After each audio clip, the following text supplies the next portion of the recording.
Imagine this: you're crammed into a plexiglass sphere no wider than a man's shoulders, suspended like a fragile ornament from the underbelly of a B-17 flying fortress, the Queen of the Skies, that's already notched 6 harrowing missions under her belt. At 22,000 feet over Nazi-occupied France, the air is a sub-zero knife edge, flak shells detonating in thunderous black blossoms that pepper the formation with lethal confetti, shrapnel slicing through aluminum like paper. Your world is a 360-degree vigil through frost-rimed glass, .50 caliber guns hot in your gloved hands, heart hammering as Messerschmitts streak in like predatory falcons. Then, catastrophe. A 20mm cannon round from a Focke-Wulf punches through the right-wing root, severing fuel lines in a catastrophic spray. Flames erupt in a voracious orange roar, devouring the engine nacelle and licking toward the cockpit. The fortress convulses, control surfaces shredded, spiraling into a terminal corkscrew dive at over 300 miles per hour. Alarms wail like banshees, the intercom crackles with desperate shouts, "Bail out! For God's sake, bail out!"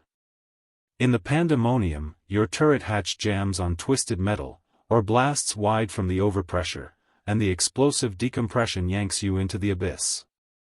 No parachute harness clipped to your chest, it's snagged irretrievably on the wreckage.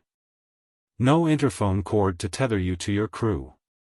Just the indifferent blue vault of heaven, winds howling at terminal velocity, 120 miles per hour, tumbling you end over end toward the patchwork of Breton fields far below.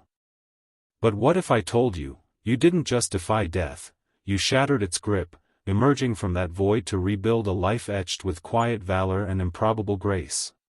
This is the odyssey of Staff Sergeant Alan Eugene Magee, a resilient everyman from New Jersey whose 22,000-foot free fall on January 3, 1943, stands as one of World War II's most audacious miracles. A visceral chronicle of airborne inferno, whispered prayers in the gale, and a homecoming laced with redemption that continues to stir the souls of historians and aviators alike. Strap in, we're free-falling into the fury. Alan Eugene Magee drew his first breath on a frosty January 13, 1919, in the soot-streaked bustle of Plainfield, New Jersey, a resilient mill town 25 miles west of Manhattan, where the Raritan River churned past brick factories and trolley lines clattered with the pulse of immigrant ambition. As the baby of 6 in a staunch Irish-American Catholic clan, Alan navigated a childhood of boisterous sibling rivalries, the aroma of his mother's shepherd's pie simmering on coal stoves, and the rhythmic toll of church bells calling the faithful to Mass at St. Mary's. His father, a tireless machinist at a local plant, mirrored the era's stoic endurance through the Great Depression's breadlines and Hoovervilles, while his mother wove tales of the old sod to keep spirits afloat amid dimes stretched thin.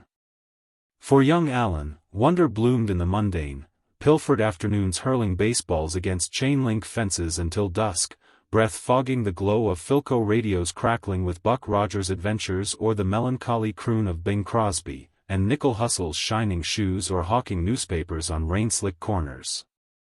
By 16, he'd parlayed his grit into a steady slot at the Kellogg Company in nearby Battle Creek, irony's prelude, boxing Rice Krispies into cardboard that would one day name the bomber fated to hurl him skyward. Yet Pearl Harbor's treachery on December 7, 1941, blaring from every headline and wire service, ignited a fuse in the 22-year-old's core. As Japanese Zeros strafed battleships in grainy newsreels, Alan paced his family's cramped parlor, fists clenched. "This isn't just their war anymore," he told his wide-eyed siblings. "It's ours, and I'm enlisting to pay those bastards back." Dawn of December 8 found him at the Plainfield Army Air Corps office, scrawling his oath on yellowed forms, adrenaline surging with a cocktail of righteous fury, boyish bravado, and the uncharted allure of flight. Aviation had ensnared Alan since boyhood newsreels of Lindbergh's Spirit of St. Louis etching silver trails across the Atlantic. He yearned to master the yoke, to wrestle thunderclouds and outrun horizons. But at 5'6" and a featherweight 155 pounds, honed by depression scrimps rather than excess, the flight surgeons at Basic Induction in Atlantic City delivered a curt verdict: "Fine shot, kid, but you're built for the bubble, not the stick." Redirected to the aerial artillery's most punishing niche, Allen trained as a ball turret gunner, a role demanding contortionist flexibility and ice-water nerves. Conceive the apparatus: a Sperry-manufactured steel and perspex orb, 34 inches in diameter, hydraulically winched into the B-17's ventral hatch like a reluctant diver into a submersible. Once sealed, you're a human pretzel, knees crushed to chest, shoulders pinned, spine arched in perpetual cramp, peering out slit windows for the telltale contrails of Luftwaffe hunters, dual M2 Brownings your only retort. Frostbite was a mission's cruel tax, claustrophobia, its shadow companion. Allen thrived in the trial by fire, 8 weeks at Shepherd Field, Texas, for gunnery fundamentals, where he logged 200 rounds on skeet traps under Texas sun, then aerial combat maneuvers at Alamogordo Army Airfield, New Mexico's high desert sprawl, dodging simulated flak in Stearman biplanes, survival indoctrination at Spokane's Geiger Field, foraging mock crash sites in Cascade Chill, and finally, the crucible of Big Spring, Texas, crewing mock fortresses in bone-jarring formation flights. By September 1942, Staff Sergeant Magee, promoted for sharpshooting scores that topped his class, boarded the Queen Mary for the Atlantic convoy, dodging U-boat wolf packs to touch down at RAF Molesworth, England's sodden fens. There, in the 303rd Bomb Group's Hell's Angels, the 8th Air Force's vanguard, already bloodied over Rouen, he slotted into the 360th Squadron's B-17F-55 BO, serial 41 to 24620, tail code PUD. Her moniker? Snap. Crackle. Pop.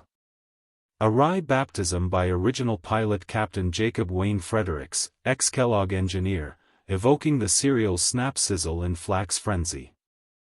Allen's crew, a mosaic of Midwest heartland and Eastern grit, gelled in Molesworth's Neeson huts. Fredericks, the steady Oregonian skipper, co-pilot 2nd Lieutenant Eugene Witterstetter, a lanky Pennsylvanian with a card shark's grin, navigator 2nd Lieutenant Michael L. Labonati, Brooklyn-bred map maven, bombardier 2nd Lieutenant John J. Burke, Irish firebrand from Massachusetts, flight engineer/top turret T/Sergeant John Holoka, stoic Slovak from Illinois, radio operator T/Sergeant Forrest L. Thompson, Texan telegrapher. Waist gunners S/Sergeant Henry Vaughn, Harlem hustler, and S/Sergeant Robert Tarrant, Alabama farm boy, tail gunner S/Sergeant Hoyt Poston, Georgia sharpshooter.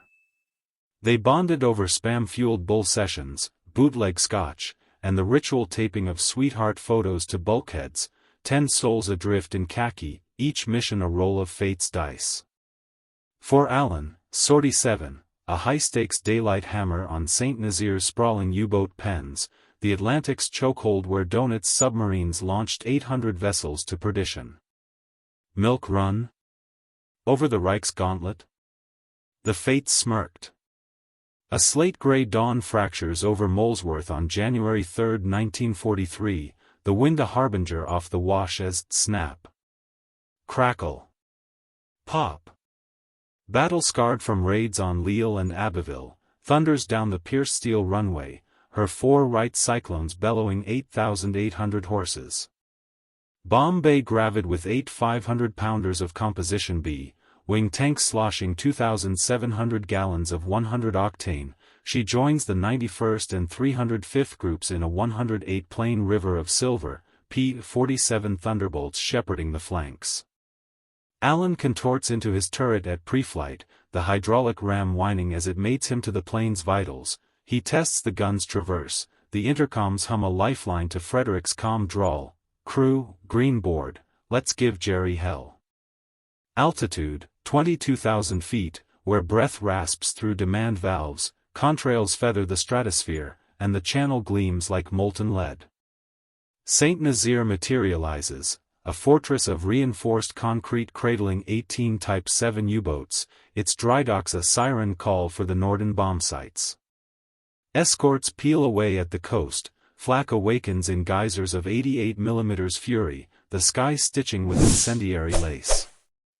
Then the wolves descend, 30 plus BF-109s and FW-190s from JG-2, diving from the sun in orchestrated fury, cannons hammering. Bandits 6 o'clock low. Lebanati yelps. Snap, absorbs a grazing hit, then the killer, a 20 mm from an FW-190's cowling rips the right inboard prop, igniting vapors in a cataclysmic whoosh.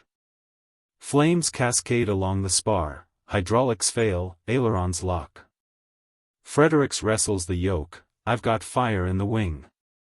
But the fortress slews into a flat spin, shedding rivets and resolve.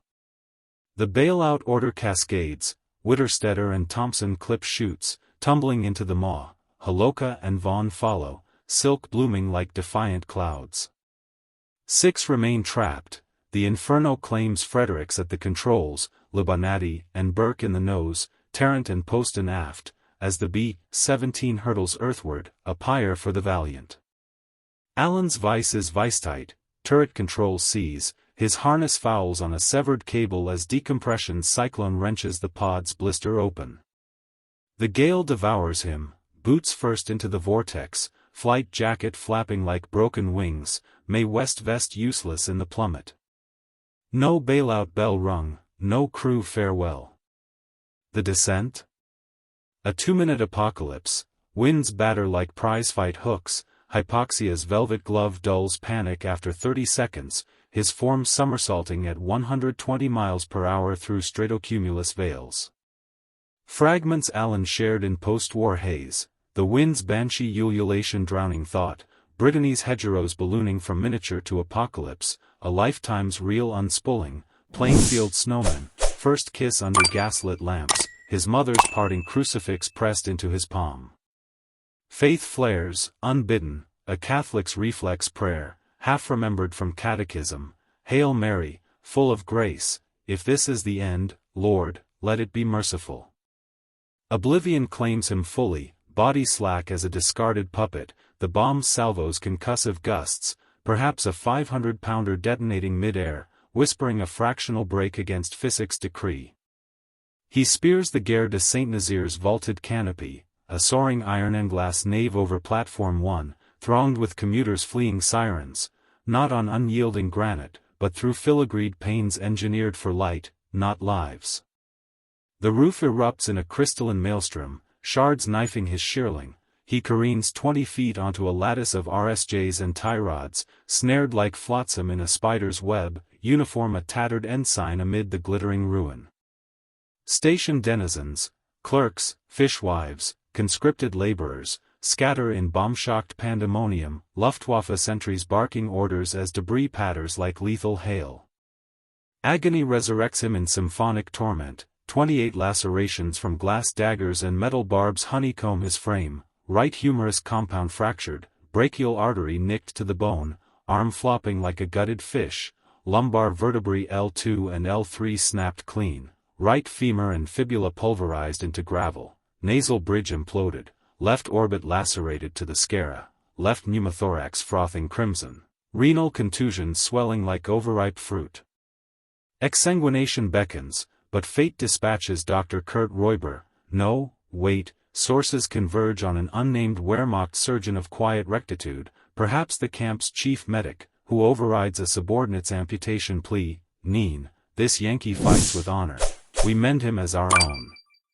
In a canvas-draped triage tent reeking of ether and carbolic, amid moans of the freshly bombed, the team labors 4 hours, ligating vessels with catgut, splinting fractures with plaster of Paris scavenged from civilian ruins, transfusing O-negative from Luftwaffe stocks.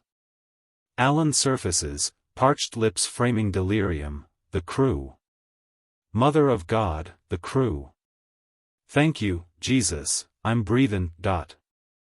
Shackled as Gefreiter 1472, Allen endures 27 months' odyssey through the Stalag circuit, initial quarantine at Dulag Luft Oberursel for interrogation, where Gestapo prods yield only name, rank, serial 12036644, then the Pine Barracks drudgery of Stalag Luft 3, Sagan's sandy sprawl immortalized by The Great Escape, transfers to Luft 4 at Gross Teichau for delousing in typhus-plagued winters, and The Long March, Hell of 1945, 400 miles westward on frostbitten feet as Reds closed in, subsisting on rutabaga soup and ersatz bricks that crumbled like hope. Yet defiance defines him. He barters sketches, pencil vignettes of gaunt comrades, smuggled on latrine paper, for ersatz tobacco or chocolate from Swiss parcels, orchestrates midnight rosaries in bunks, defying guard patrols, and mourns his 7 fallen, Fredericks, Libanati, Burke, Tarrant, Poston, and 2 more lost to the blaze, their MACR 28595 a terse epitaph in declassified files. The trio who parachuted, Witterstetter, Holoka, Vaughn, endure parallel captivities, reuniting post-war in faded snapshots.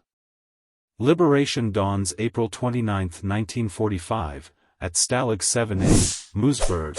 Patton's 14th Armored Division breaches the wire to delirium, jeeps churning mud, GIs flinging Hershey bars, the Star-Spangled Banner, hoarse from raw throats.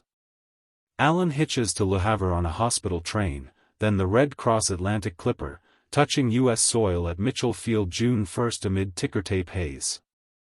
Medals follow, Purple Heart pinned by General Carl Spaatz at a subdued Atlantic City right, Air Medal for 6 sorties valor, POW clasp etched in silver.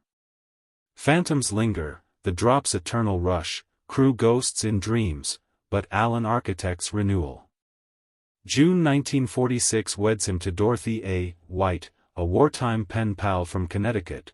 2 sons, Michael and David, arrive amid baby boom bliss. Divorced in the 60s, churn, he finds harbor with Helen Fernandez, a fellow aviation soul. That pilot's wings? Claimed in 1947 at a civilian school in Morristown, New Jersey, soloing a Luscombe 8A over the Watchung Hills, the stick a long-denied absolution. Aviation beckons professionally, grease monkey at Teterborough's fixed base ops, wrenching Pratt & Whitney's, dispatcher at National Airlines, plotting DC-6 routes from Idlewild, counter clerk at Eastern, upselling Pan Am Clipper seats till 79's gold watch. Retirement lures to San Antonio's sun-baked sprawl, then San Angelo's pecan groves, fly fishing the Concho for largemouth, regaling grandkids with sanitized tall tales over Helen's pecan pie, a rosary ever in pocket. September 23, 1995, a buff envelope from France cracks open Allen's routine, a summons from St. Nazaire's Municipal Archives, penned by Mayor Michel Lepage. Monsieur, your fall was our awakening, return, that we may give thanks. At 76, arthritis gnarled but eyes alight, he jets across with Helen, the TGV whisking them to Brittany's salt-tanged shores. The station, rebuilt post-liberation, its vaults a modernist echo, swarms with brass and blooms, Piper Cub flyovers in V formation, a choir intoning Auld Lang Syne in halting English. They dedicate the granite steel at track 1, nose art facsimile of Rice Krispies elves winking amid flak bursts, inscribed with the 7 names, in memory of the airmen who fell that we might rise, flanked by French oaks. Lepage drapes the tricolor over Allen's shoulders, Citoyen d'honneur de Saint-Nazaire, for the miracle that bound our fates. He traces the skylight's tracery, now etched with a dove, voice cracking, I dropped from heaven uninvited, but you caught me with open arms. To this town, my rescuers, and the good Lord who scripted the impossible, merci, from the heart of America. Handshakes flow, a local vintner toasts with muscadet, tears mingle with sea mist. Allen Eugene Magee yields to eternity December 20, 2003, at 84, a cerebral vascular event unraveling old shrapnel threads, in Covenant Medical Center, Lubbock, interred beside Helen, died in 1996 at Lawn Haven Memorial Gardens, San Angelo, his headstone a simple cross, S/Sergeant Allen E. Magee, Yusuf, fallen, yet unbroken. No blockbuster biopic, no garish plaque in Arlington, just a saga that defies calculus, in a war's 16 million graves, one Jersey kid's plummet bellows resilience as theorem. The heart, unparachuted, endures tempests and touches ground to stand taller. You? What's your uncharted drop? Job loss, loss of a loved one, dreams deferred. Smash like if Magee's metal steals yours. Subscribe for more veiled valors from time's trenches. And heed, life's hatches blow wide, don't flail, embrace the wind. You were born to land legends.